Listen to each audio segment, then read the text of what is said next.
এবার একটু নারায়ণগঞ্জে যেতে চাই। বিষয়টা একই, একদিকে মামলা জট, অন্যদিকে এজলাস সংকট। সঠিক সময় বিচারিক কাজ না হওয়ায় বছরের পর বছর আদালত চত্বরে ঘুরে বেড়াচ্ছেন বিচার প্রার্থী ভুক্তভোগীরা।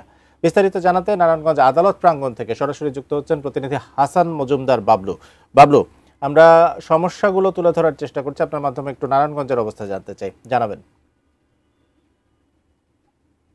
এখন প্রতিনিয়তই কিন্তু নারায়ণগঞ্জ আদালত প্রাঙ্গণে ভুক্তভোগী অর্থাৎ বিচারিক কাজ নেওয়ার জন্য দীর্ঘ কিন্তু ঘুরছেন এই ভুক্তভোগীরা। তারা ঘুরতে ঘুরতে কিন্তু আমরা এমনটাও জেনেছি যে অনেকে মৃত্যুবরণ করেছে। যে দীর্ঘ যে মামলার যে জট, এই জটে কিন্তু পড়ে এখানকার মানুষ এক প্রকার নাজুকি রয়েছে। আমরা যে বিষয়টি আপনার মাধ্যমে জানাতে চাই যে নারায়ণগঞ্জের আদালতে অন্যতম সমস্যা হচ্ছে মামলা জট। সেই জট অর্থাৎ এখানকার যে জেলা ও জজ ও চিফ জুডিশিয়াল ম্যাজিস্ট্রেট আদালত রয়েছে, এই দুটি আদালতে কিন্তু প্রায় 50,000-এর মতো মামলা পড়ে রয়েছে। যে মামলাগুলোর বিচারিক কাজগুলো থমকে আছে, অর্থাৎ এই বিচারিক কাজগুলো যারা করছে, অর্থাৎ যারা এটার এই বিচারিকের যে প্রত্যাশা, যে বিচার প্রত্যাশার জন্য যে সাধারণ মানুষরা রয়েছে, তারাও কিন্তু এই দীর্ঘদিন ধরেই এই কোর্ট প্রাঙ্গণে আসছে এবং যাচ্ছে, কিন্তু তারা কিন্তু সেই বিচারের যে মানে কার্যক্রম, সেই কার্যক্রম কিন্তু এখনো তারা পরিচালনা শেষ করতে পারেনি। অর্থাৎ তাদের যে রায়, তারা রায় কিন্তু পায়নি। আরেকটি বিষয় হচ্ছে এই নারায়ণগঞ্জের যে আদালতে আরেকটি সমস্যা রয়েছে, সেটা হচ্ছে এজলাস সমস্যা।